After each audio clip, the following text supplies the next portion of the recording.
Very well. Let this abomination unto the Lord begin. Hi, everybody. Welcome to another episode of the Planet Express Delivery Podcast. If you would like to contact the show, please send us an email, planetexpresspod@gmail.com. Follow us on Twitter @PlanXPodcast. Like the Planet Express Delivery Podcast Facebook page. And please find our media group, Shady Voices, on all of the social media across the web. Additionally, if you would like to support the show, go to our website and follow the link in the episode description to check out our merch store on TeePublic.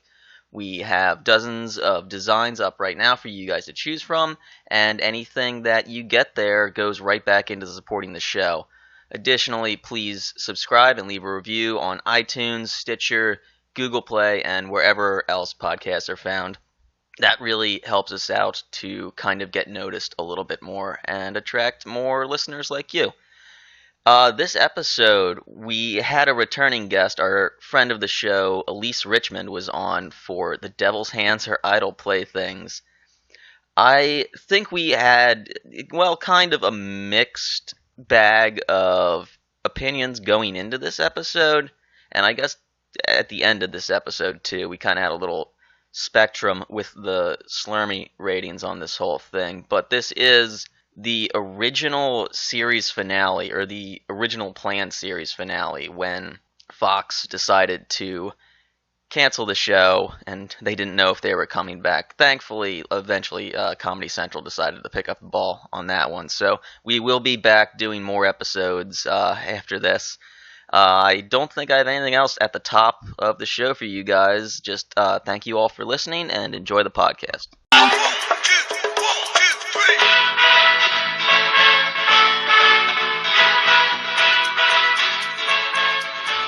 And welcome to the Planet Express Delivery Podcast. Actually, that is a better opening than we've done in a very long time. Well, you counted yourself in, which I think you're right, was good, rather than counting in and just staring at James or I, waiting for us to do something. I was expecting that you guys would figure out how a show actually works. What's Since a I am show? recording, you guys should be the ones to make, idle conversation prior to anything else. Well, we do typically do that, however, it's terrible and James just deletes it anyways. The intro. Do you do that? I mean, I edit down whatever bullshit it is we're talking about at the beginning. But you edit it. Why do you do that? Well, so the episode actually sounds fucking good, David. Why are you trying to put the microphone on his armrest? Yeah, because I'm figuring that if it's closer... No, that's not good. All right. I'm still writing the fucking synopsis. We've got a little bit of a here. different setup. James is... in a comfy chair. He's... the old tangerine. The old tangerine. Okay, I like it. Is that what you guys are calling Well, it? we were I think calling now, it maybe. the tangerine, but yes, Sure. it's the old tangerine. No, it's the leopard chair. I got 2 chairs for $8 at Restore, and they're amazing. And this one is the old tangerine. Very nice. I'm claiming dibs on the blue one. Green, blue. You look like a king sitting in that. I like it. That sucker. I like it a lot. But James is hurting, so he's not sitting in the shitty chairs from Dave's childhood that the rest of us are sitting on. They all have dinosaur stickers on the bottom of them. Oh, they all do. Dave says they all have a sticker. Oh, nice. Yeah, I think. Okay. I don't want to look right now. Well, we'll look after the show. Okay. Look, I like dinosaurs. I did. I liked them. Actually, I still do. Oh, so you admit that this is your childhood table? The chairs, I feel like you were not willing to admit that last time we discussed the it. Table I have no idea about, but the chairs have been around. I've seen them off and on within the Well, I past thought this was like your 20-something years. Thanksgiving kids table. No, the one I remember was larger and metal. But Is this not metal? no, this was like full metal. This is like Full Metal Jacket. Shut your I'm stupid sure you mouth. haven't seen it. Yeah, Let's I'm not. Let's just yeah, not let's even. not address get into that. Sorry. Dude. All right, so first of all, Let's not address that. I would like to welcome our guest, Alyse, making a triumphant return. Is it? Out of nowhere. But also,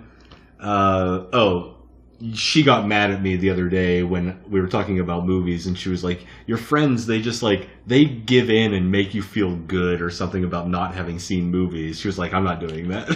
How much can we shit on him Yeah, I know you have to just stop at a certain point. I mean, there's it doesn't matter. It doesn't matter after a while. Well, no. Well, like I said, I'm bringing the DVD player over, so then you forgot to bring it. Yes, I did.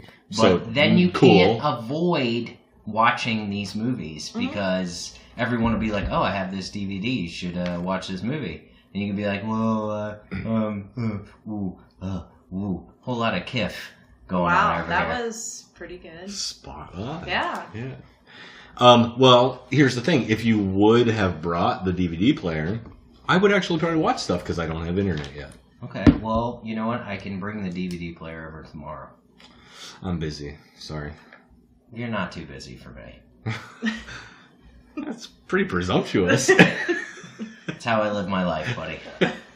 Just going around presuming things. Exactly. What are you doing that's important tomorrow? Nothing. I've got stuff to do. You got to clean the shit box over here. I do have to do that. Starting to stank up the room a little. That's why I normally move it to the kitchen. But now that you complain about it, I'm leaving it right there. I'll move it. I dare you. Double dog. Is it going to fall apart? It's got a handle on it, right? No. I would love to see you try to figure it out. The shit box? Dude, it's like a fucking suitcase with a hole in it that the cat shits in. Okay. I'm just saying. A suitcase with a hole in it? That a cat shits in. That's the weirdest description. It's got a handle on it. I think we should talk about cat shit more. If at all. Continue the cat shit Just let it roll. Like, you guys could have pushed past that, but like, Alyse, what's your opinion on cat shit? Like, where do you stand? Anyway. Damn it. Okay.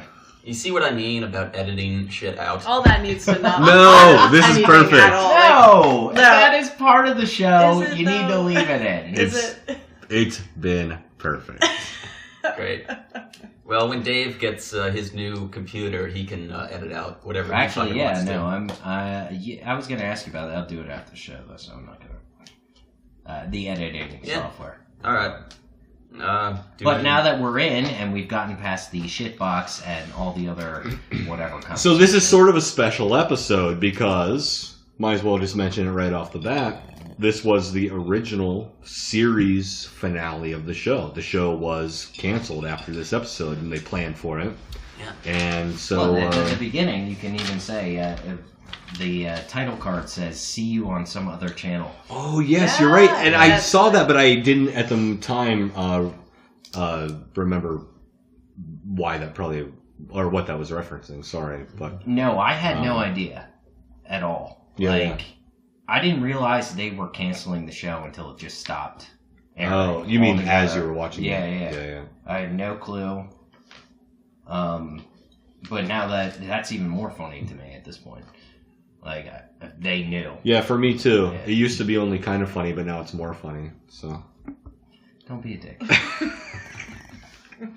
All right, so James, what is the title and synopsis? Okay. And do you know who wrote the episode? I don't know. The person who wrote this episode in particular was Ken Keeler. It was directed by Brett Holland, I want to say. Is that how you pronounce it? Sure. You're the one looking at it. I can't see how it's spelled. Holland? Sure. How else would you pronounce that? There's too many A's in that name. Holland. Oh, okay. Yeah. All right. But the synopsis I wrote, and I am just fucking dying right now. I don't know how well this is going to go over.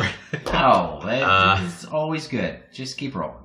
Just keep going. Okay. Fry trades hands with the robot devil to become a better holophone player in hopes that it will impress Leela. However, the robot devil is not pleased with the arrangement. When Fry is commissioned to write an opera by Hedonism Bot, the robot devil forms a complicated plan to force Fry to return his hands. Did I miss anything in there? No, it's way better than the other one. Really yeah. Should we read Jeff's just for you got it, buddy. Nostalgia's sake? Yeah. I do have a note in here about Jeff. Okay, good. Oh, God. All right, so here's Jeff's version. Fry, in an effort to win Leela's love, makes a deal with the robot devil to become a gifted musician. He has tried to take holophoner lessons, but his teacher claimed he had stupid fingers, which we know is wrong. Bender realizes that the robot devil is the only one to help. Fry makes a deal only to regret it immediately as it comes... To regret it immediately, comma, perhaps, Jeff, you fucking idiot, as it comes with a hefty price. Okay, you know what the worst part about this Jeff scenario that we've come up with? I bet the guy who actually wrote it is named Jeff. Perfect. That means we're psychic. No, we just been ragging on this Jeff guy for half a year now. Well, he deserves it. Anyhow, like you said before we started recording, it wasn't his teacher that said he had stupid fingers. It was the robot devil. Yeah. So yeah, it's all wrong. But yeah, James's was way better. Mm-hmm. Can we all just agree right off the bat that the sound that the holophoner makes when Fry is playing it before he gets the robot hands, it is one of the worst sounds in the world. I hate how it sounds. Well, it's kind of like how little kids get a recorder, you know? And you just, you know don't what you're doing. Yeah, you're just... Yeah. Yeah. Well, no, I don't like the whole idea of a holophoner in general. Oh, wait, you're anti-holophoner? Oh, yeah. Why? I just don't. I like the idea that it makes these like images, but when I was in middle school, when is it that they make you play an instrument or try and get you to play an instrument? 5th and 6th grade, I think so. Usually. So somebody tried to get me to play like the clarinet. I was like, this is the worst instrument ever. I'm like, why would I? This doesn't sound cool. You want me to be part of the band. I'm like, no, I don't want to be in the band. I don't want to do that. That sounds dumb. It sounds like a whole lot of dumb shit. I don't recall having to take a music class after junior high. Like, my high school just did not require you to have a music credit at all. Well, what was junior high or school? 4th grade? Huh? Junior high or school? What was junior high at your school? Junior high was 6th through 8th. Okay, but so like in that time though, you did have to do. Did you do what do they call those things? The drum pad.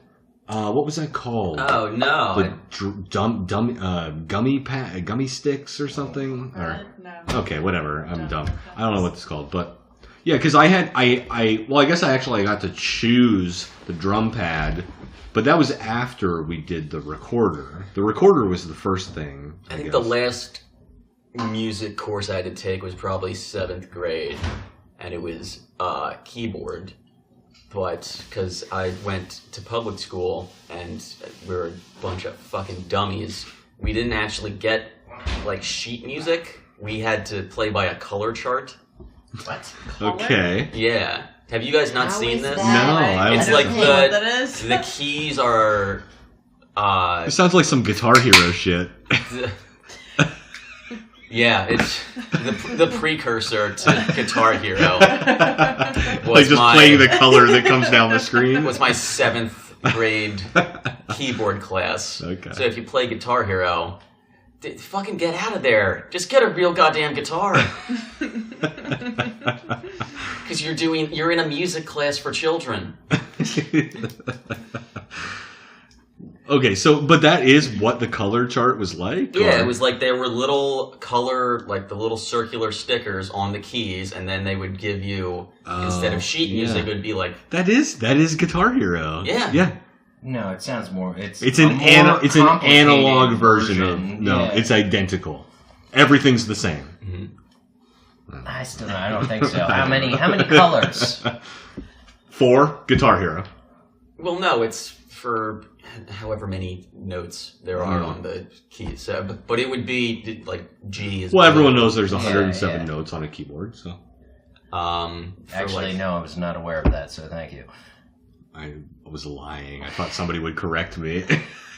I don't think there's 107 notes. I don't know. You don't play keyboard. I don't. There's, 16 notes? Okay, so I'm trying to figure out how many colors you could have for that. That doesn't make sense to me. That's why I play tablature. Okay. It's easier just to go about that way. Let's just stop talking about how many notes there are. None of us know the answer. You play music. You should be interested in this. But how does the music, go to Roy G. Biv? I don't think we need to, appropriate, a note for every color. What are we doing here? Yeah, I don't know. I'm lost and I'm drunk and lost. That's why I am now. So, Bender's wearing pajama pants in I the didn't beginning even of the notice that. episode, which is bizarre. Has he worn clothes before? Should we kick off with that? Like, has he ever worn clothes? Yeah, well, kind of in passing. That's a good question. Like, when they go to the insane asylum, he has a Napoleon hat on. But it's always, like, hats or, like... Yeah, the first thing I thought of was a chef's hat. Yeah. Because he'll wear a chef's hat when he's cooking with Alzar, but... Okay. But for this scenario, clothes, it's like... though, I don't know. Like, below the waist. Like, has he ever had... I don't think I've ever seen it. Okay. Well, much later in the episode when he is... and I have a note about this, but I'll get to it later. When he's looking in the refrigerator, he's wearing a towel. That's right. He was wearing a towel. Yeah, like he just got out of the shower. I have so many... Once we get to that point in the episode... when the robot devil somehow is hiding in the refrigerator and jumps out at him. I have so many questions about that. Yeah. Like, which shelf was he on? Yeah, he was in the vegetable crisper. Oh, okay. Well, that seems like the most cramped spot. Yeah. Okay. All right. Okay, so something else. Whatever. Just very dry and factually. Yeah, it would be. Something else that I noticed, and I think this is around the same time, very early on, is that in like I don't know what is it like Fry's bedroom or something. There's a sign on the wall, and it looks like an upside down like no U-turn sign. Did he just find this, or like does anybody else recognize the sign? Like I drew it. I don't know what it actually is. It looks like an upside down no U-turn. Second note. Yeah. No, I've never seen that. Okay, it looks almost normal, but it's like there's something off about it. I wasn't sure. Did it look exactly like that? Had the slash through it and everything? Yes. I have no idea. Well, maybe it was. Maybe that's all it was. Because when you're, I don't know, how old is Fry at this point? Late 20s. Yeah. You collect dumb shit. Dude, we used to steal, like, road cones and the signs that blink at night. Yeah. Like, throw them in the back of the car and just take that shit. Did I ever tell you about how I busted into Coney at Lake Park, an amusement park that was, like, a mile from my house? Busted in there. They had a mascot called Coney Otter. And, like, so there was just, like, these big... Should you be saying this on... I'm sure the broadcast statute of limitations is passed. But, like, they had these, you must be this tall to ride this ride. Well, they had all these, like, big cardboard cutouts of Coney Otter saying that you must be this tall. And some friends and I busted into Coney at Lake Park one late night, and we stole this giant not cardboard, I'm sorry, it was a wooden... We stole this Coney Otters thing, and I had it in my bedroom in high school, and my mom was not pleased.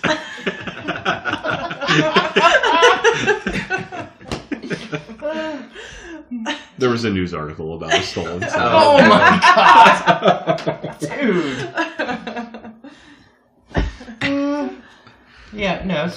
Dumb shit like that. Yeah. Does anybody know where in the episode we are? We're like a minute. We're still at the beginning. I'm talking way too much. Bender catches Fry playing the Hall of Famer. Okay, and the reason I can only say the reason he has pants on is so that they can do the classic ass scratch where he's outside of Fry's room and he goes, "Well, I am not going to pay attention to any of this." Like he's got all these signs on his doors like Fry's room, do not enter. Yeah, but that's what it is. I'm assuming it's... it's just the quickest, funniest way to convey that Bender was sleeping and that whatever, because we're not yet in Fry's room, whatever he's doing, trying to play in there is disturbing him. And since he's got the, like 1950s married couple that sleep in different beds style pajama pants. Yeah. I'm sorry, I'm just thinking about that now. Alright. But yeah, it doesn't kick in the door, he basically just opens the door. But he finds Fry playing this terrible instrument. I'm going to keep referring it as a terrible instrument. I know James loves it. Do you just not like how it sounds? No, I just don't like the design. I don't like it's dumb. It's so fucking dumb. Such a dumb fucking instrument. So you're saying that if you had the opportunity to play and become like good at it. You know what it should have been? It should have been a piano. Okay, but it's the year 3004. It still should have been a piano. Some kind of piano type instrument. It's like a melodica. There you go. Yeah. What is that? What's a melodica? It's a little thing that you blow into, and it's a keyboard. Like it's like this big. Like they made it, and now see that's the thing. I can see design wise why they did it. They put this large like holographic machine at the end, like so that's what they were going with. But still, like the whole design, even the sound is kind of annoying to me, especially when he doesn't know how to play it. Yeah, it's the worst sound ever. It reminds me of like Dumb and Dumber, where Jim Carrey's like, "Have you ever heard the worst sound in the world?" Yeah, that's what it sounds like to me. It sounds terrible. I don't know. Maybe it's just me. It does. How do they power the holophoner? Is it a batteries? Do you have to charge it? Oh shit! We're getting into. I feel like a hoverbed moment right now. Yeah, I mean, I'm not gonna say it's a high because it might be something off screen. We don't need the extended Fry plugs the holophoner into the USB for 3 hours montage. He charges it up. I'll say this. Yeah, because it does have to generate its own. Yeah, but holographic field. The human body can generate energy, so that's probably what it is. We'll just go with that. It's like it's wind powered. No, not wind powered. He's got to put his lips on it, and there's a whole bunch of shit he needs to do. And not to mention, a lot of the holographic images come with his talent, I guess. Is that how that works? It's powered by talent. And his holographic images come with his talent. Yeah. Well, no, we get to we're not going to jump too far, but I do. I'll tell you what. I will agree with you that I have some serious issues with the mechanics of the holophoner. I just don't. But we're not quite there yet. If it were like a bigger machine, I could understand the whole concept, but it's just this clarinet type bullshit. You want the holophoner to look more like a church organ. Yes, that's what I think it should look like. That actually would be pretty cool. I feel like that would be better. Huge, like pipe organ. You get more out of it. Manifest snails. Well, we do. Wait, is it this episode? We'll get into the goddamn snails. I have so many notes about the goddamn snail. We definitely do see the robot devil playing a piano at some point. I don't know if it's golden fiddle. Okay, well, it might not be this episode, but we see him playing a piano in a later episode. Oh, okay. So yeah, Fry gets caught practicing this holophoner, and Bender just goes into a whole spiel about what's he say? I thought you would know by now. Don't try to improve yourself like in any way whatsoever. Just like shuts him down. It's like no. But we've seen Fry playing this, and he does. He references the episode where he gets stomach worms. Yeah.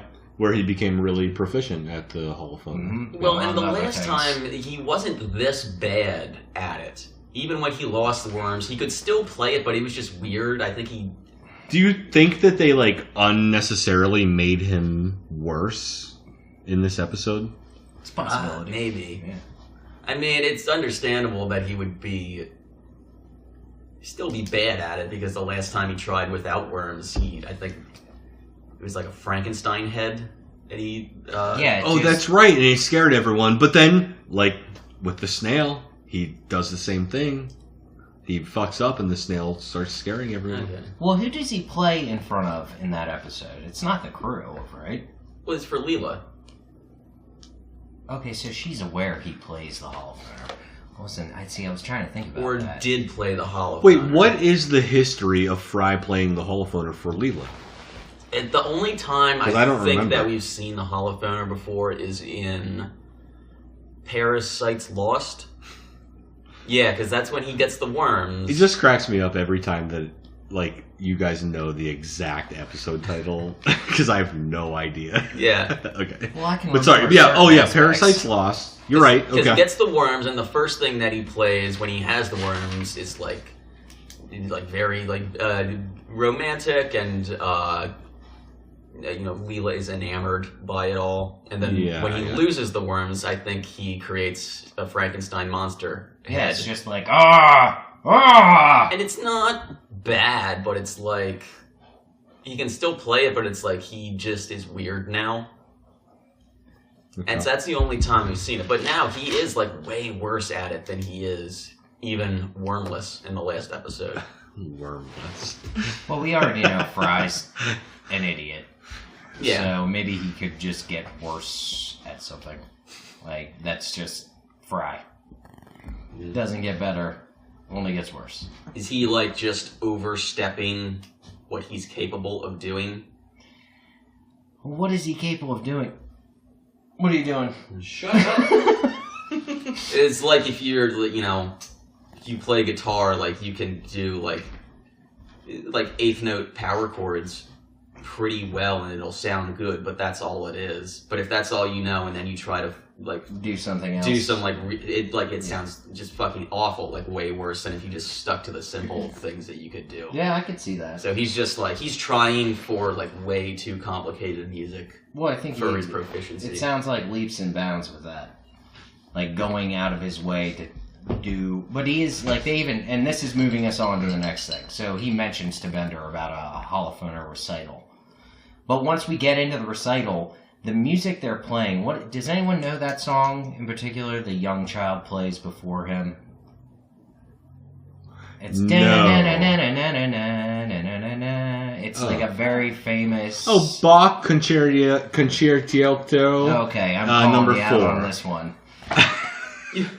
You couldn't even say the made-up thing right. Yeah. Damn it. No, yeah. That was like... Shit. Sorry. But the music they're playing for these recitals it would be complicated for a pianist to play, probably.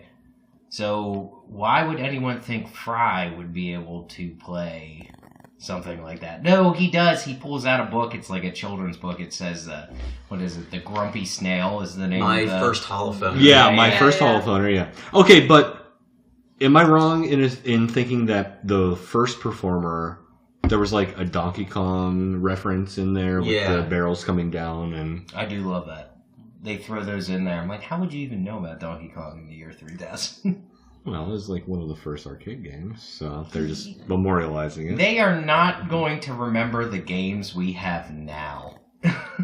Yes, they are. No, they won't. Well, it's a non-canon episode, but we have seen Donkey Kong before. Yeah, we have. Yeah. Yes. When Fry recognizes it, and he's just like, I know that monkey. His name is Donkey. Monkeys aren't donkeys! Yeah.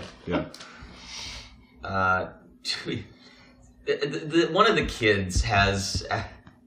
It's such a quick line, but I love that when he's trying to play the Grumpy Snail, and it just goes terribly, and it turns into this hissing monster. And just one of the kids in the crowd is, it's too grumpy. Yeah. I don't know if I would call that too grumpy, just evil. It doesn't even look... I mean, that's just such a great line to have as the reaction to this fucking hideous thing. Oh, by the way, a Julia Child's impersonation shows up in this part. Wait, oh, what? Yeah. Yeah. Did you hear it? No, I didn't hear it. It was, how hard did you say you had to hit him? Fairly hard! Nobody saw that? No one caught that? I was gonna be like, come on, guys, anyone seeing this? I didn't make the connection. You should start looking for things that are gonna yield dumb impressions from us. I'm trying to avoid doing the stupid impressions. Are you aware that Dave does a Julia Child's impression? Yes, wait, he has to be. Can you do it again? Oh no, just not going out of the way. Maybe later in the show. Okay. Later in the show. Look, we all. No, I didn't know there was a Julia Child. Have you met Dr. Stephen Nipple yet? No. Oh God! I mean, I believe she coined the name Dr. Stephen Nipple. Really? Possibly. No, I don't think she. No, she wasn't there for I that. wouldn't No. remember that, yeah. Well, Dr. Stephen Nipple shows up from time to time just to like give his opinion on certain things. His professional medical opinion. Okay. Yeah. Oh God, you're gonna be so embarrassed for me when I do this impression. That'll be good. When it comes out, it'll be good. But let's say, okay, so the recital happens. That was a shit show. It was a shit show. Although the Grumpy Snail was fucking hilarious. Is that before or after, like, the person says that Fry is Mr. Bender's child? He's like, I can't teach your child. They think that I like he's Bender's the idea son. of that is that they just assume that Fry is I love Bender's that son. too. Like, Yeah. Good day, madam, and I hope we see you for tea someday. Yes, yeah. Oh, Bender's offended. He actually sort of takes Fry under his wing there as his actual child because he is offended about that comment. Like, yeah, I'm so glad you brought that up because that stuck out to me. It is an interesting dynamic for those two in this scene because usually, I mean, they're like they're kids. They're both like big kids that are just like buddy around, and now Bender's this like paternal figure to Fry. I kind of like that. I do actually like that a lot. Well, I like the idea that maybe he told that person, like, this is my son. Oh, do you think he did that? Why would they have that assumption when they're there? They're like, oh, this is your son. This is your child. When they meet earlier on, she even goes, "Oh, you must be Mr. Bender. I hear you're some kind of robot." And he's just like, "I prefer Love Machine." Oh yeah. So, I guess maybe she just assumed he was taking care of Fry. Which obviously makes sense. I feel like Bender does take care of Fry. Yeah. For the most part. He does refer to him as a pet in several episodes. Yeah. Or something to that effect.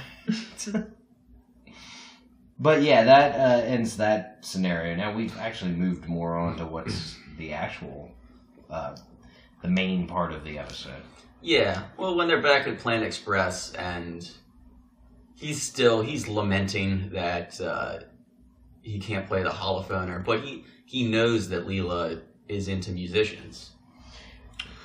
Oh yeah, and she gives this sort of big explanation about where she recently was, but she says, "Oh, what did she say? Like you missed a great trip to Space Earth." Yeah, which what does that fucking mean? Space Earth. Yes, exactly. What is Space Earth? Do you guys have an idea? Anyone? Come on. And nothing? Because I don't even remember that. She glosses right over it like it's a normal thing to say. Suds are the only ones who wonder about this fucking Space Earth.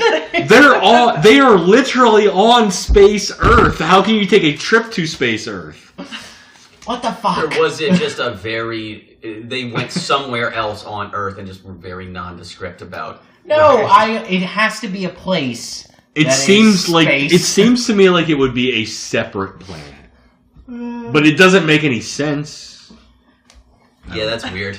I have no idea what that would be. And then the next thing I have is jazz noodling.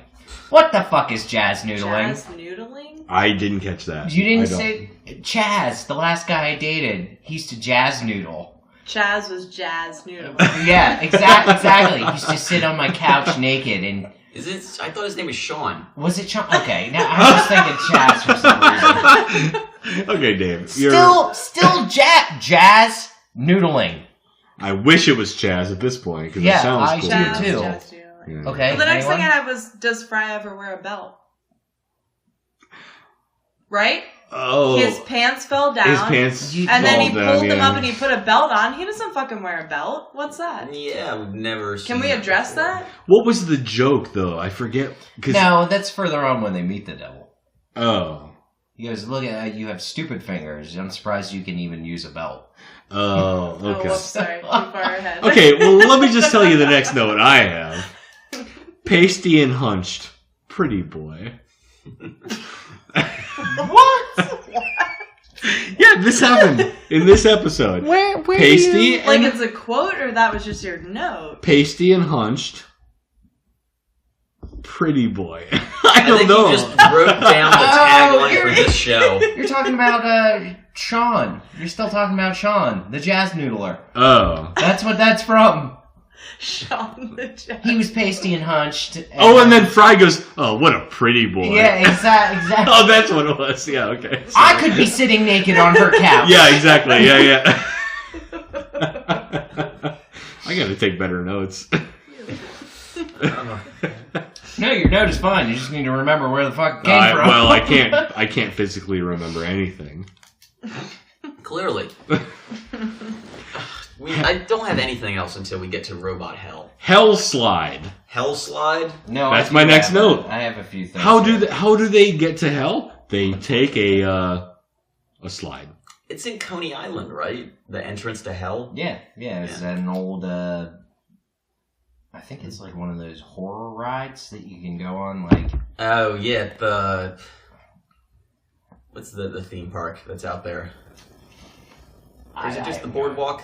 Yeah, it's a boardwalk, but when you go to, like, here, for instance, go to Ocean City, Maryland. Have you guys ever been on the Ripley's Believe It or Not?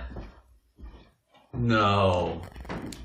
You're being facetious, I'm assuming. No, I've not done that. I've seen it with, like, the shark head and the whatnot, yeah. but I didn't go in. What you do is you go in, you sit in, like, a little cart. Mm-hmm. It's like the Tunnel O' Love, and I'm saying O' Love because O' that's just what I remember it as being. Yeah. Okay. But you sit in a little cart, and ride you through, and you see the monkey with two heads and all that weird shit. Then you have Ripley at the end, who's like, believe it or not. No. No, I don't. You're missing out, James. You lived in Maryland. What the hell are you doing? Oh my god, so many better uses of my time and money than that. I was very drunk and I was on the boardwalk. Give me a break. Well, that's why I did the fucking slingshot thing. No, instead. fuck that noise. That's why we go to the bar with Hedonism Parent. Hedonism. Yeah. Alyse looks very confused by what's happening right now. Yeah, this is kind of just I me don't and James know thing. the hedonism parent. I'm not. Well, I'm next not time we privy to go that to at all. Maryland, we will go to the bar where Hedonism Parent is. That bird has to be dead by now. No, the bird isn't dead. They were feeding it liquor. Oh god, it probably They is live dead. for like a while though, right? Not when they're alcoholics. Oh well, I don't know anything about alcoholic parrots. This is a tropical bird in a Eastern Maryland hotel lobby. That thing does not have a long... It's definitely dead then. It lives for one season. Well, before we get further on here, with which I think the next note I have is... They kill it at the start of winter. And is then that they buy a new parrot? They buy a new parrot every year. That explains everyone's morbid looks. And it's like a hotel tradition to murder this parrot. Whatever employee is about to get fired has to bury it out. You have by the to pool. kill the parrot. But yeah. Roger, your Hammerstein. Did you hear that? Yeah. What was that a reference to? That's when I guess it's Bender is talking to Leela. It's just like, so yeah, musicians. Roger, your Hammerstein. Okay. As if to say, you are so moist at the thought of a musician that I'm going to make this terrible joke. I used the word moist. I love when people use that word and then someone next to me goes, oh. And I go, oh, you're one of them. Oh, no. Oh, stop. No. Oh, God. I feel like some people, I've noticed the same thing with the word panties. Oh, when you combine them, Moist it's like panties? a No, terrible... totally separate, actually. Oh, No, okay. not even related. Just that word, panties, has a similar, like, people sort of like... Yeah, like yeah. So you're just throwing that word around in general just conversation. constantly. I'm just Who talking... doesn't like to say panties? I'm just constantly I love it. just walking around talking about those panties. Oh my god, this episode is going to have such weird tags.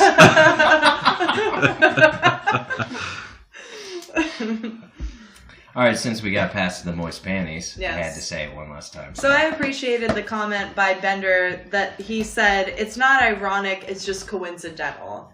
And that is that's something everybody does. It's really fucking annoying. Is that what it actually because is? he references that multiple times. Okay. No, when we can fast forward. At the end, he even looks it up. Yeah. He looks the definition of ironic up. Mm-hmm. So that is not an ironic situation that happens with the devil's hands. Right. That is coincidental. Right. All right. Okay. See, I put it down. I was like, is that or isn't that? I wasn't sure as to what the exact line of reasoning was. I will talk about that in depth, whether you want me to or not, when we get to the end of the episode, because I have so many writer's notes on like the last 2 minutes. I need to hear that. I cannot wait for you and Alyse to get deep into this conversation. You guys go outside for a little while. Okay, fine. We will leave you alone. But the Robot Devil is rehearsing his Welcome to Hell song with the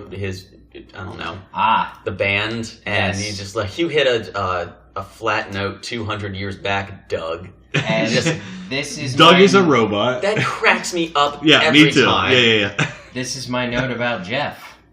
Doug is their Jeff, I want to assume. Do they reference Doug any other time? I think they do. I've heard Doug come up before.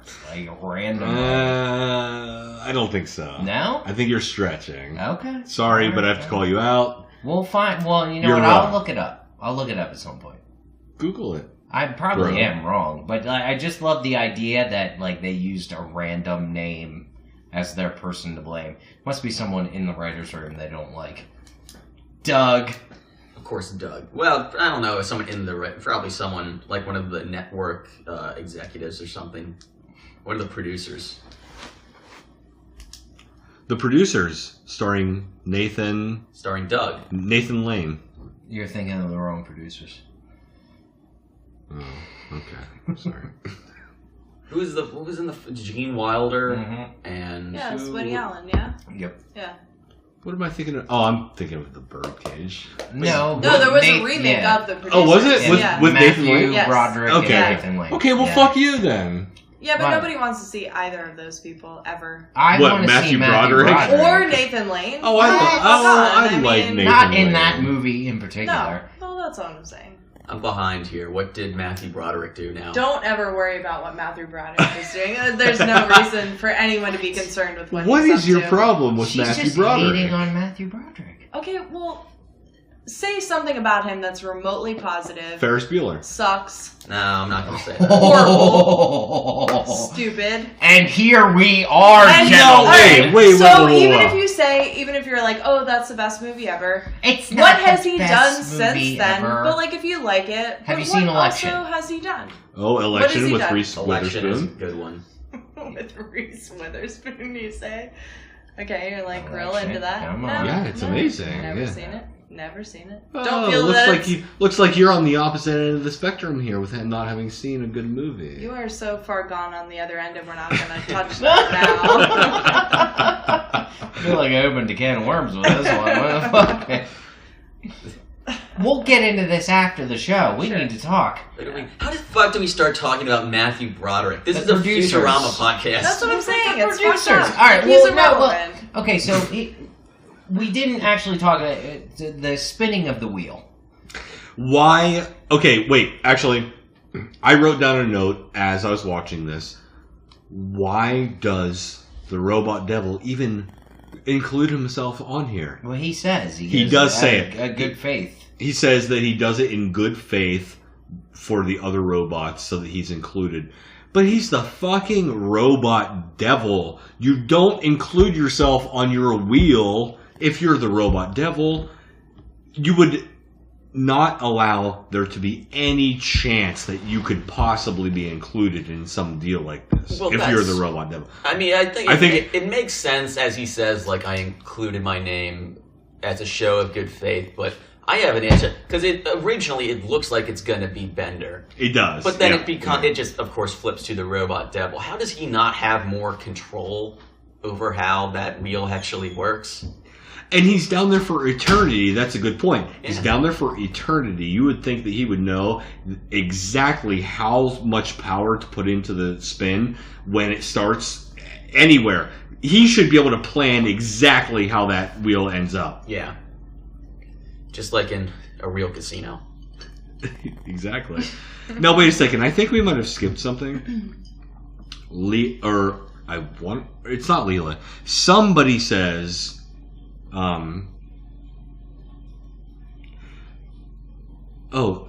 he wants to make a deal with the devil with you. speaking to Fry. Yeah. And that just cracked me up. I think maybe it was Bender. It is Bender. Bender tells Fry, "Oh, he wants to make a deal with the devil with you," talking about the robot devil. I thought that was funny. The line from earlier is just like, you may have to metaphorically make a deal with the devil, and by the devil I mean robot devil, and by metaphorically I mean get your coat. Yeah, and then they go down the slide. Yeah. Yeah. I definitely had that quote. Okay. Yeah. Yeah. Oh, so I don't know where in the episode we are, but this is my next note. The Hover Carnegie Hall. Yes, I have that as yeah, well. that was really funny that. to me. What he is. Well, no, should we just say he has the hands now? Well, yeah, he got the hands because the robot devil lost on this whole thing, and irony is not, it's coincidental. Mm-hmm. I do love the robot devil's whole shit. His just, I didn't think that was gonna happen. Now I'm pretty sure you guys probably talked about that already, or if you didn't. No? But I do have a question. So, at some point, Scruffy announces Hedonism Bot's arrival? Is that ever his job before this episode? Does he just be like, oh, he's... Well, I think he's just answering the door. No. I don't know. Well, we talk about that. We've been talking about this for the past 3 or 4 episodes. What is Scruffy doing? All right, so Alyse hasn't been a guest for a little while. However, we have had a new segment for the past month or so. Okay. Every episode we do every episode that Scruffy's not a participant in, we do what was Scruffy doing? I mean, I've seen it on Twitter. Oh, okay. You're. So he's reading. Oh, wait a second. Wait a second. I feel like that's the answer. She follows us on Twitter. I do. So you're a fan of the show. I'm a super fan. Oh, okay, cool. I'm up there on Twitter answering all of those questions. But yeah, so Scruffy, I guess in this episode he's just manning the front door. I don't know. Yeah. It seems like there's no other option. Yeah. No, I think he's doing other things, and we'll talk about it at the end of the show. Yeah, as we always do. We'll get into it. All right. I mean, is he the doorman, or is it just he happened to be the crew member who was in the lobby at the time, and it's just the robot devil is here to see someone named Fry?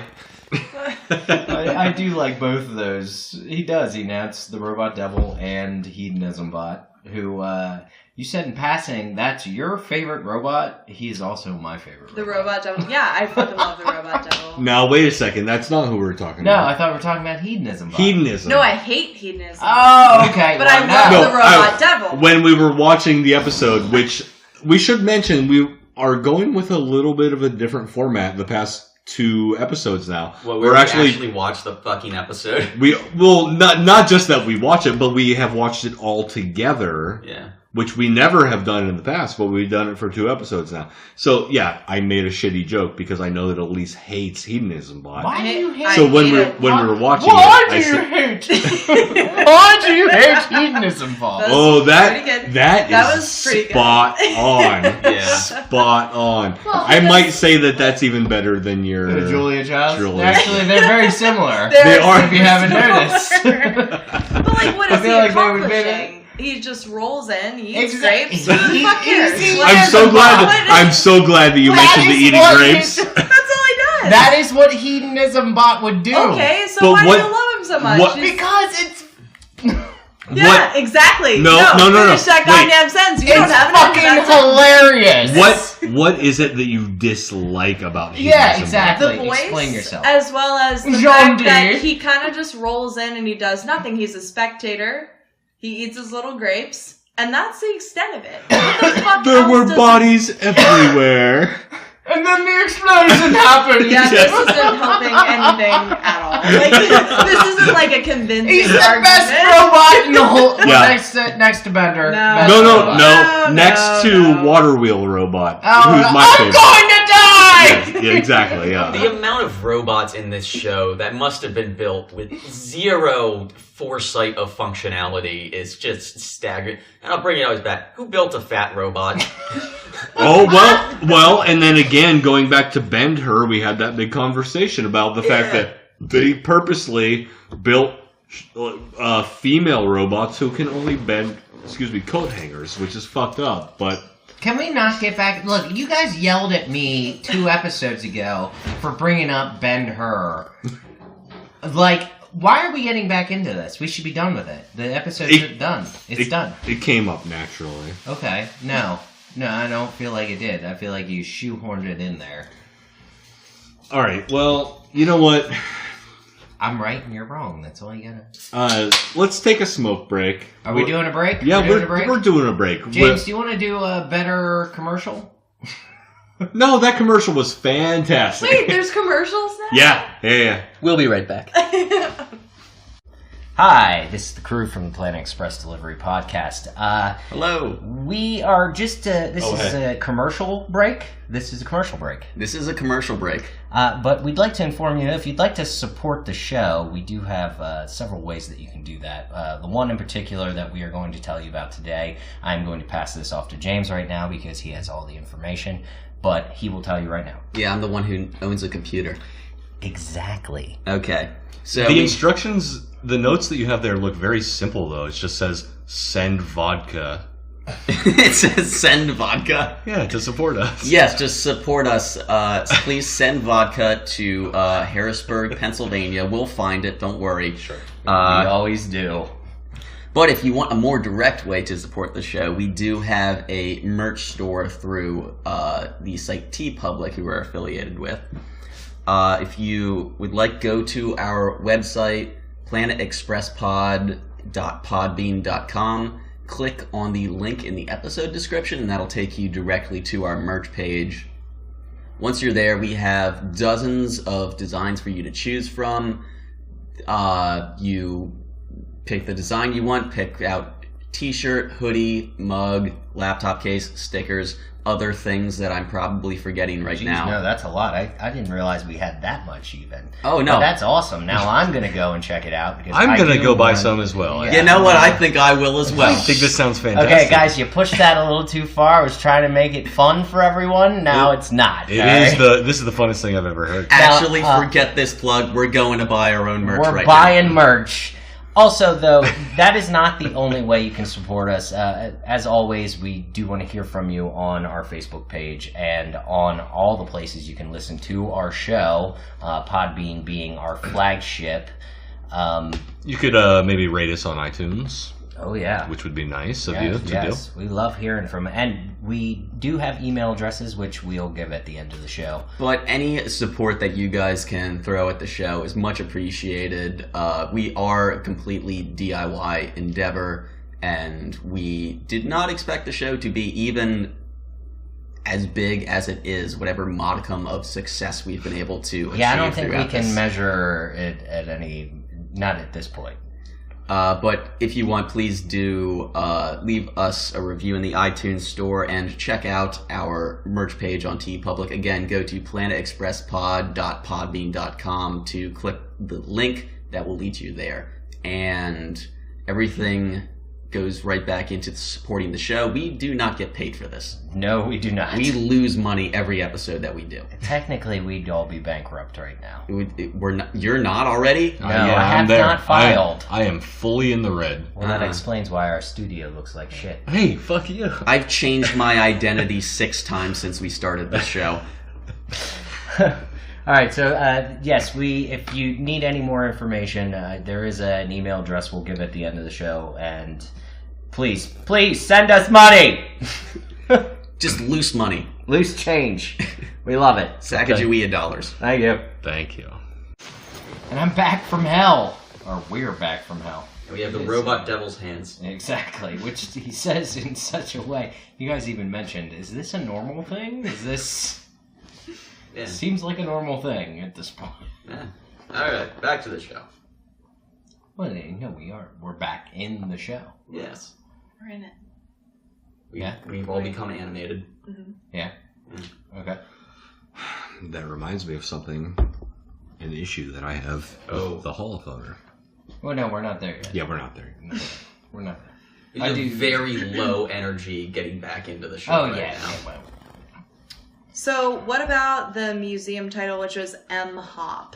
Equivalent to IHOP, I assume. Yeah. I figured the same thing. I wrote that down as well. Okay. Yeah. So, do we know what that actually stands for, or Mom's House of Pancakes, perhaps? that sounds right. I don't know. That's kind of what I thought, but I don't know for sure.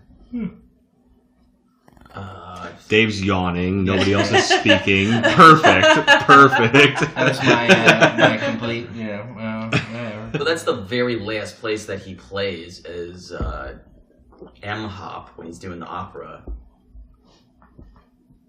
So it's gotta be like majestic hedonism bots opera place. Majestic hedonism bots? Is it not hedonism bot? Well, it's hyphenated. Yeah. Where's the O? What? What's the O stand for? Opera. Oh, okay. This is going This really is well. comedy poison right now. Yeah, it just got real So the musical is going on, and Zoidberg makes a comment, I watched TV with that guy, when Fry is apparently on stage. Yes. That's like his claim to fame. He's Yep. like, oh, we watched TV before. Zoidberg Right? just incessantly wishing that he has a friend. Sure. And so he just announcing like, I've hung out with that guy before. Before we get to there, I still want to talk about Bender and the robot devil in the Planet Express kitchen. Because as Suds brought up with, he's wearing the pajama pants at the very beginning of the episode. We don't see him wear clothes, but in this scene he's wearing a towel when he goes to check the fridge. First question, why the towel? There's no way, he doesn't shower. He's a robot. He has no genitals. Yeah, what is to there cover to up. Conceal? Also, what the hell was he getting out of the fridge? He's a robot. He doesn't Maybe eat. a sundae. A blast off Sunday. By the way, I didn't bring up Bender's pajamas. Alyse did. Okay. Thanks for clearing that one up. Thank you. Just want to set the record straight, okay? Yeah, that's just a very strange scene. Like, just everything in it. Just like, why is this a situation that's happening? Yeah. Pay nothing to the fact that it's the robot devil jumping out of a vegetable crisper. I think the towel was the important takeaway. Well, you've just assumed that it's the vegetable crisper. I mean, where else would he be? Don't look at me, I have no idea. Cheese drawer. Meat cheese drawer? What? Say cheese drawer? Yeah. Yeah. Is that a thing? Do you have that? I've got a cheese drawer. Yeah. I got some Velveeta in there. Velveeta's not even cheese, really, but No, it's clay. clay. Jesus, it's a notch above clay. Let's be honest, okay? Is it just yellow clay? It looks like something that was mined. All right, look, we are at the point where my holophoner issue comes up. Because the next note after M-Hop that I have is... All right, so I don't remember the story of this episode. However, at this point, I know that Fry is playing the holophoner and it's being presented to the crowd. Yeah. Okay? Earlier in the episode, when Fry plays it and he does the angry or the grumpy snail, Yeah.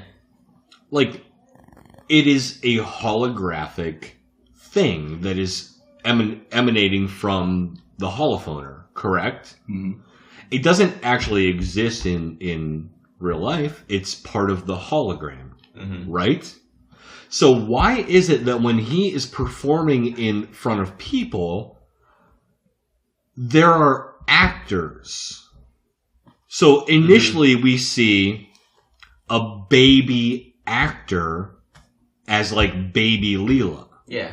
And later we see that, and the baby actor is not a Cyclops. It's wearing, like, in the holographic portrayal. They have costumes on. They are actual actors. It doesn't make any fucking sense because this is supposed to be a hologram.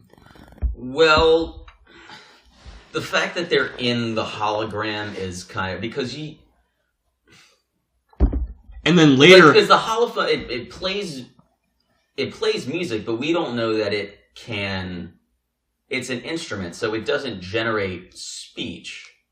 It's just whatever he plays, that's what it sounds like, and so he's just presenting the image.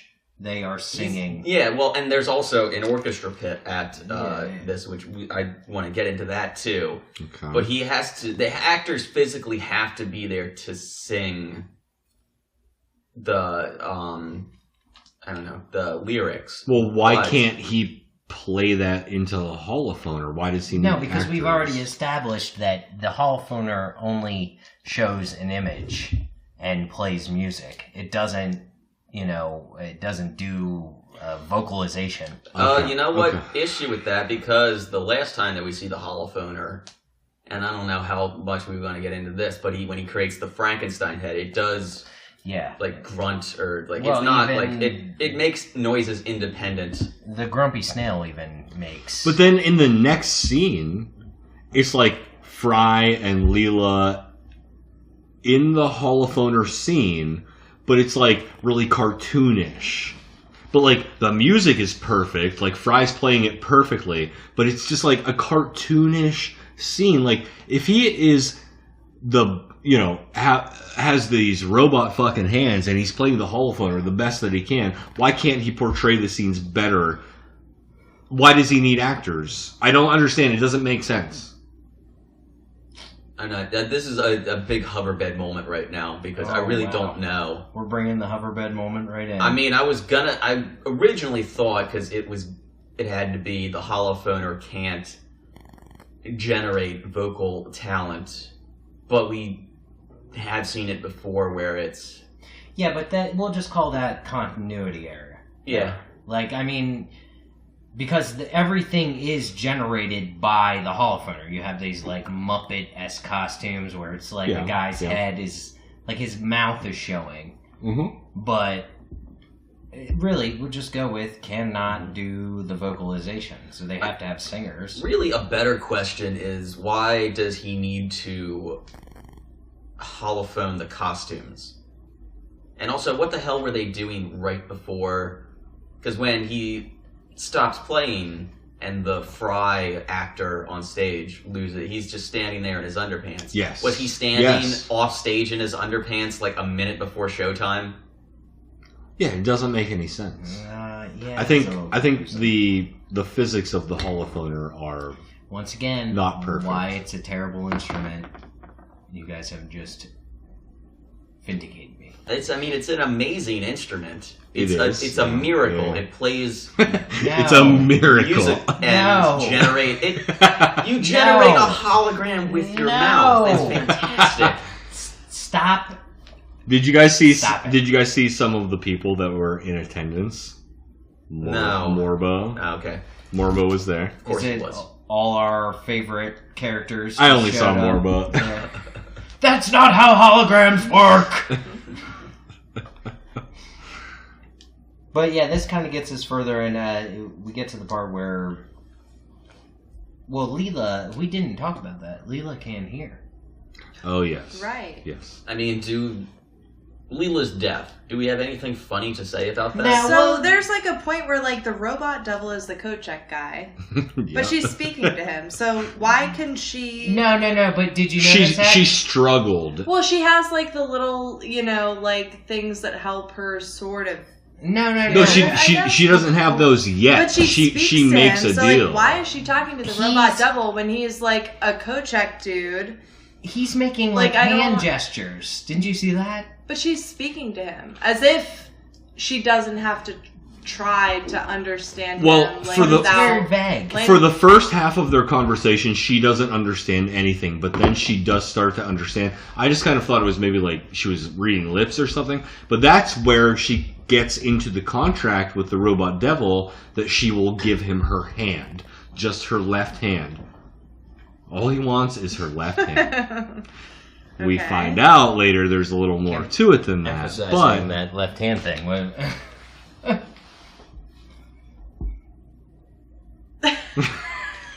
Complete silence. Not good for a podcast. Thank you very much. Let's just keep rolling on here. Now, what I was saying, do you remember he was making like hand motions and pointing at things?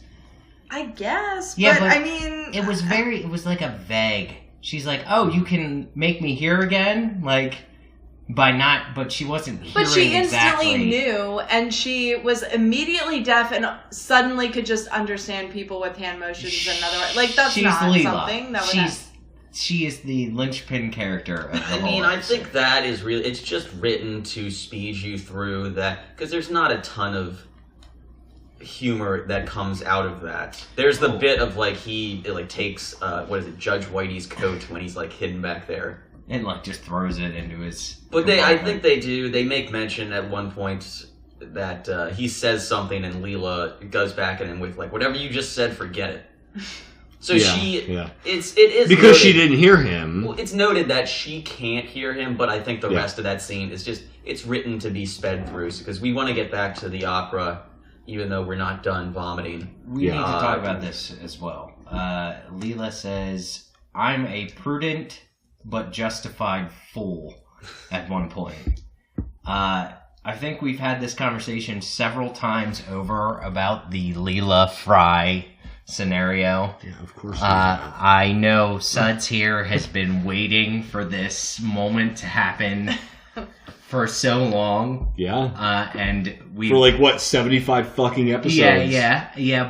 But we've also had arguments somewhat with other guests and between ourselves about whether the fact that Fry is so devoted to Leela and how this relationship happens in general is a good thing or a bad thing. I do love that she makes a comment like that because that basically just says, well, I don't really owe Fry anything. Just the way it's put out there.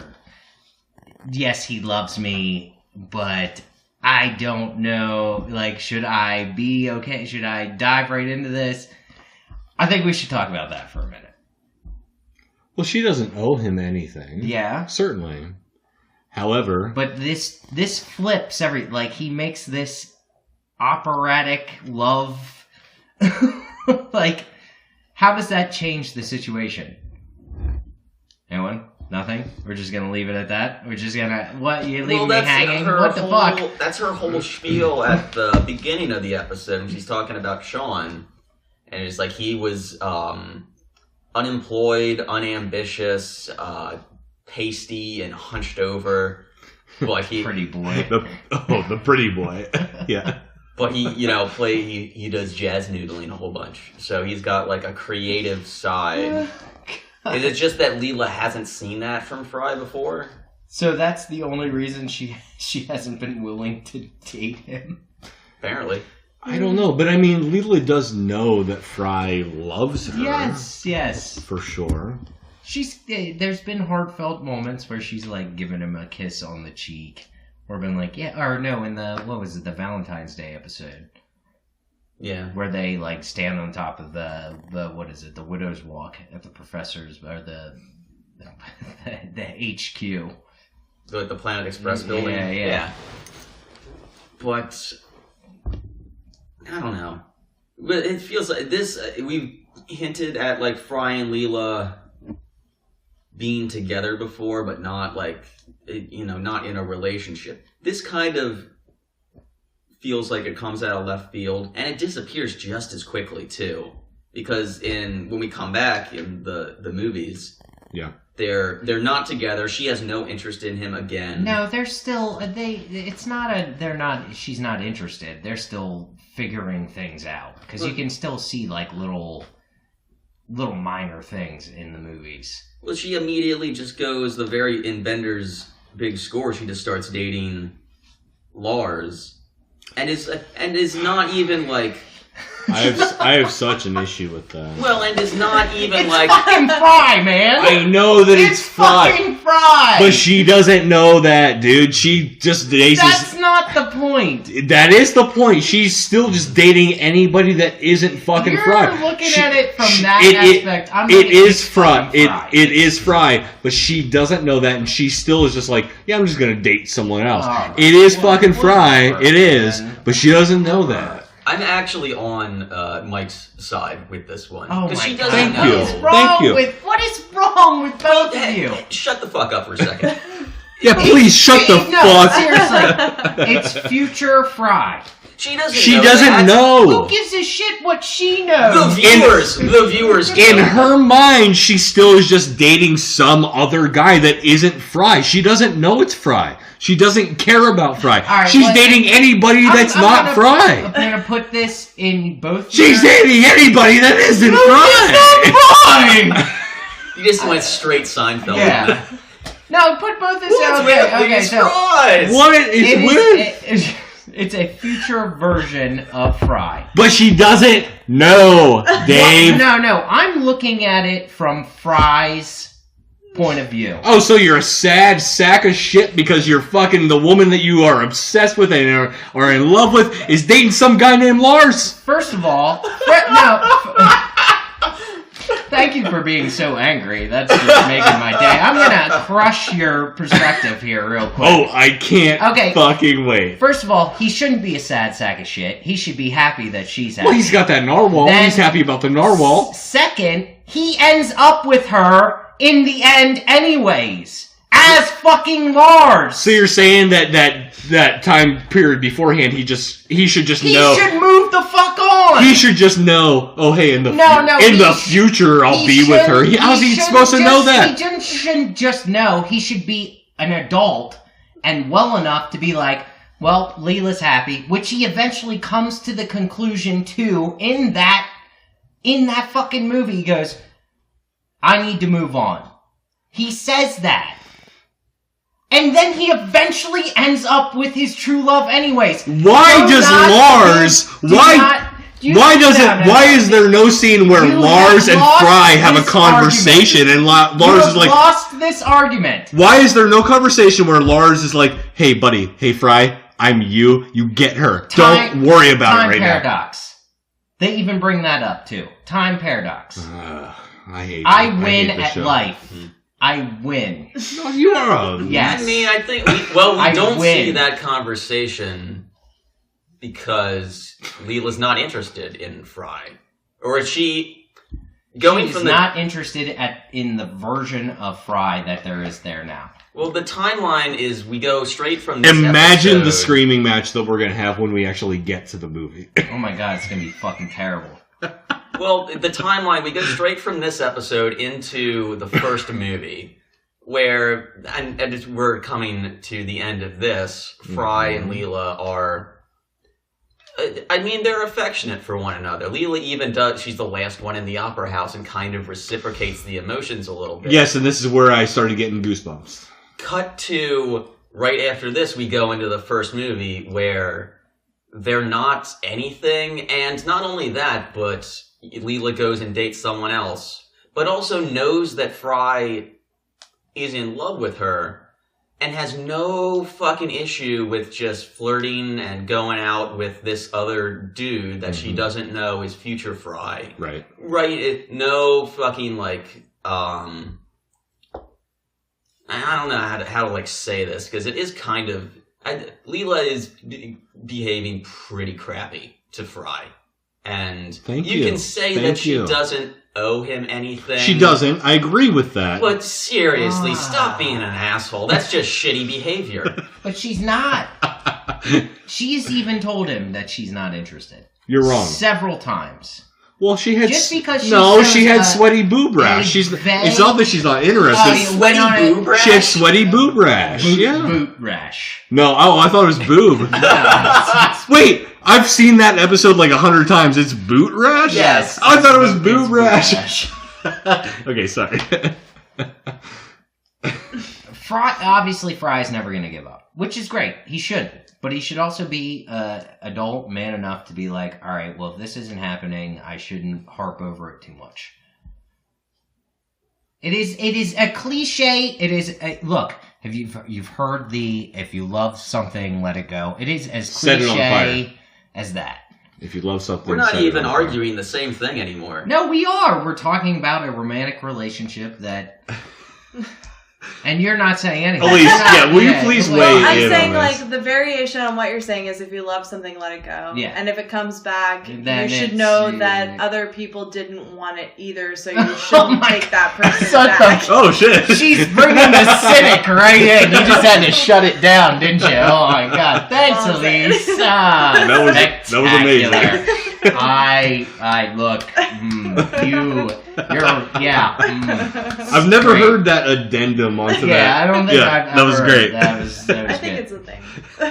No, I love these two hopeless romantics that I talk to all the time that are just, oh, well, that's shitty. That's terrible. It shouldn't happen. I'm like, well, Fry and Leela are supposed to be together. What world are you living in? Where? Am I on crazy pills? It's very plain and simple. Fry and Leela together. That's it. No. Yes. She's too smart for him. It's too far gone. Who cares? It's too far gone. Thank you. Yeah. Now, don't get me wrong. I still like this. love the fact that they end up together. I still love it. Oh, what are you, some sort of romantic over here? No, not in the least. But the trials and tribulations that I went to, it's good. It's good. But I'm not delusional. Do you guys remember in this episode about how apparently Calculon made a deal with the devil, and that's how he's such a good actor? Yeah. Calculon is the best robot ever. Such a good air quote good actor. That's all I'm saying. You hate hedonism bot. I hate him. I love Calculon. Calculon? Yeah, he is great. I love him too. You're both wrong. You're both terrible. Right? Just no. All right. You know what? You guys finish the episode. I'm done.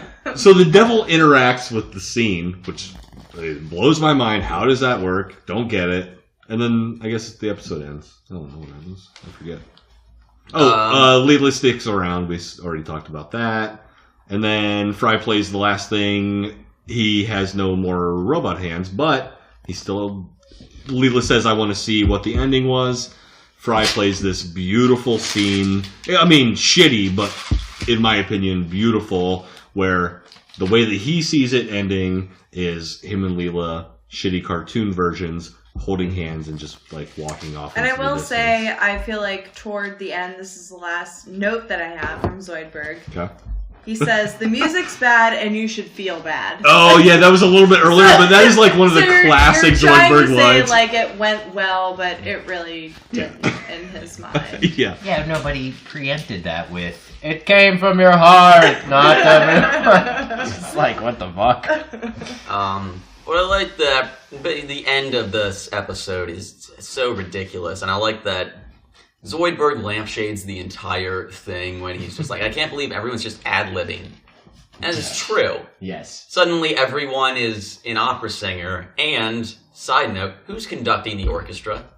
They didn't know any of this is going to happen, but Fry isn't playing. And there are multiple people in the audience who are part of the opera. Are they just improvising the whole, just like the string section, just like, all right, get kind of slow now. Yeah. You know, you can pull this shit off.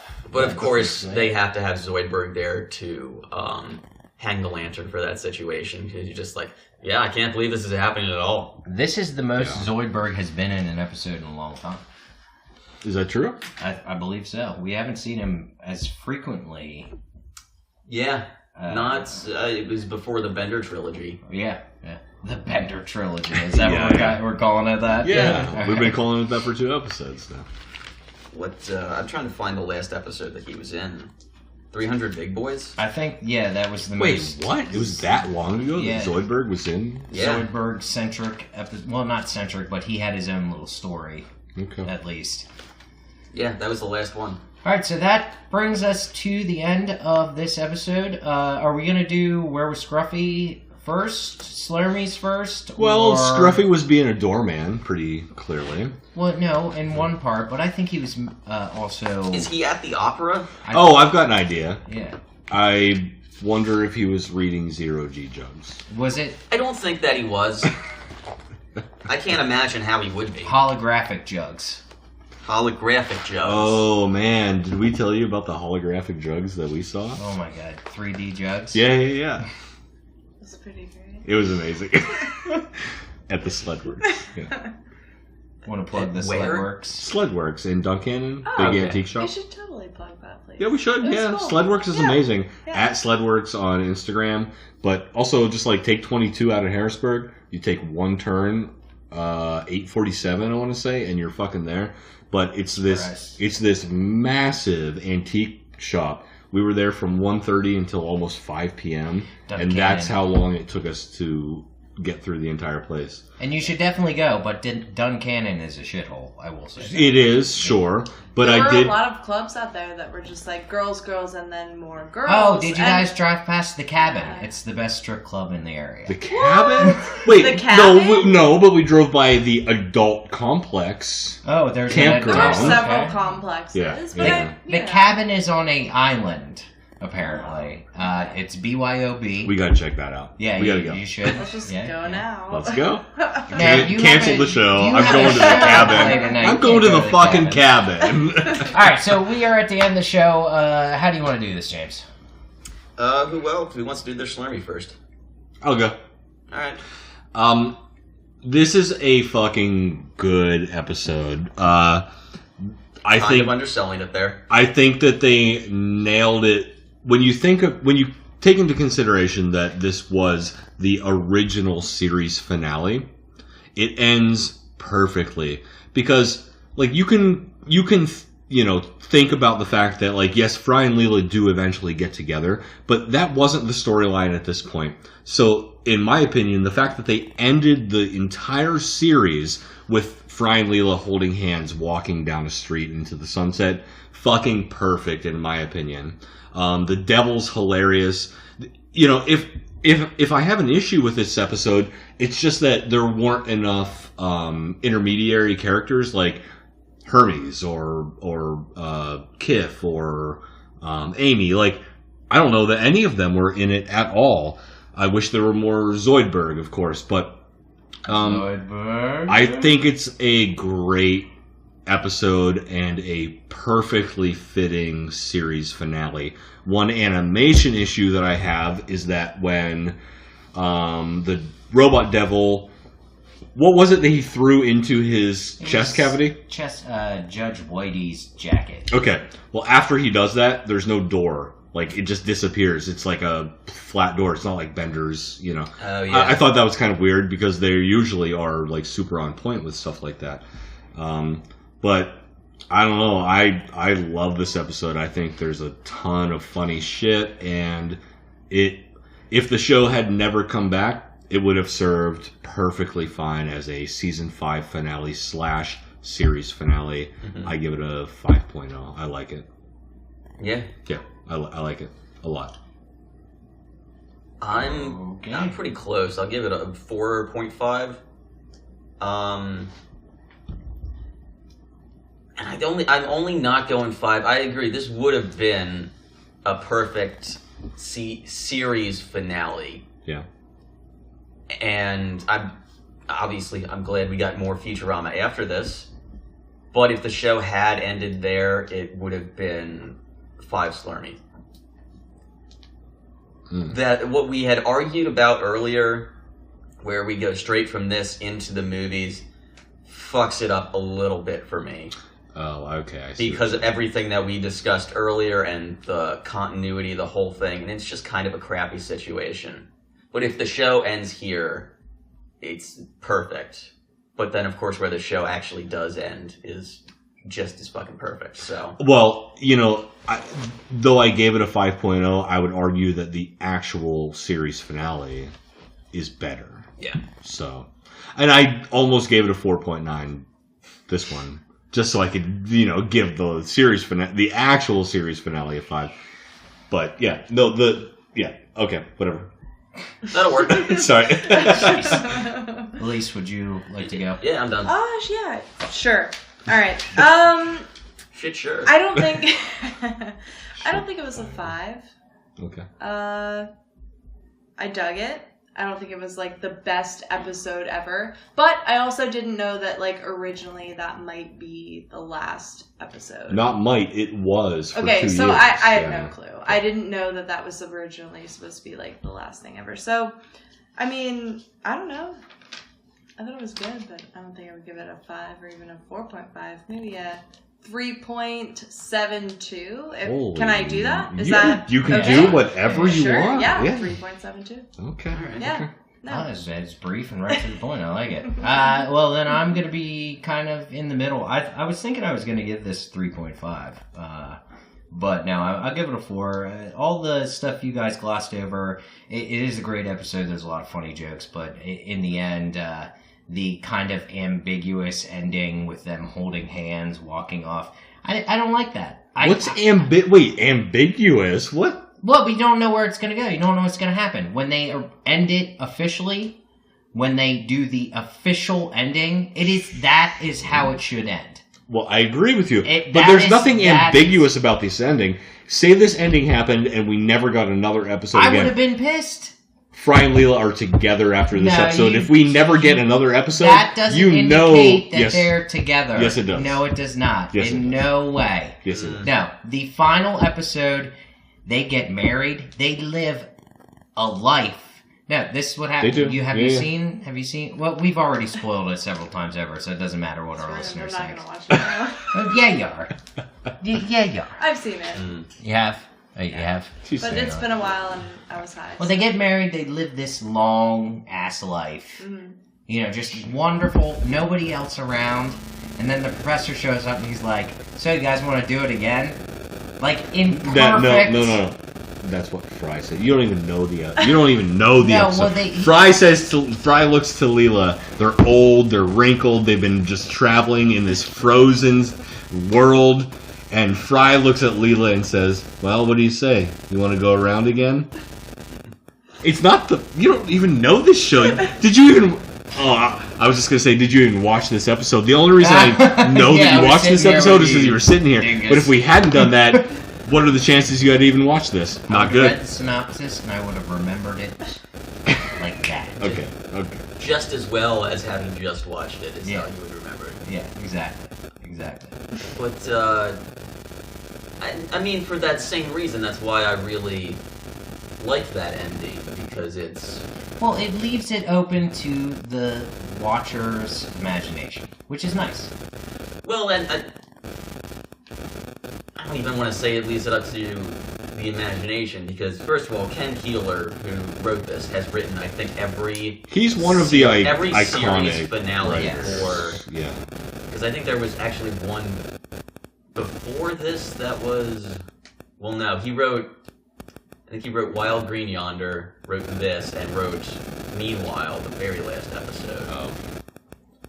But the very last line from Devil's Hands is Leela saying to Fry, I want to hear how it ends. Yeah. And I think with the ending that we have, the answer is that it doesn't. They get to keep as far until we get to the movies, which, as I said, fuck this up a little bit. Sure, yeah. If the series ends here, then they get to keep being together, is what's implied. Okay, alright. I can understand that. Yeah, you're fucking wrong, dude. I'm not going to say that I'm wrong, because I'm not, ever, in any universe. It's alright, buddy. Not even Wrongland? I'm always wrong in Wrongland, but then I'm right. Anyways. Oh, that's so dumb and funny, I love it. Do you guys have anything you want to plug? Yeah, well, you do, but if you're sitting in this room, you should come see my band today at the Underground Bike Shop. Which we still don't know what time you're going on. I don't know. Because you haven't talked to Greg yet. No, I don't know. Come on, man. 7:30-ish. Come on, chop. What? Chop. Come on. Anyways, James. Follow me on Twitter at Gorilla Karate. As always, you can follow me on Instagram at DeadWolfsHow. Alyse. You can follow me on Twitter and Instagram at Showl, SHOWL. Perfect. At Showl? Showl, yeah. Showl. Yeah. Excellent. Mm-hmm. Okay, alright. Yeah. Alright, thank you for listening. Off you go, apparently.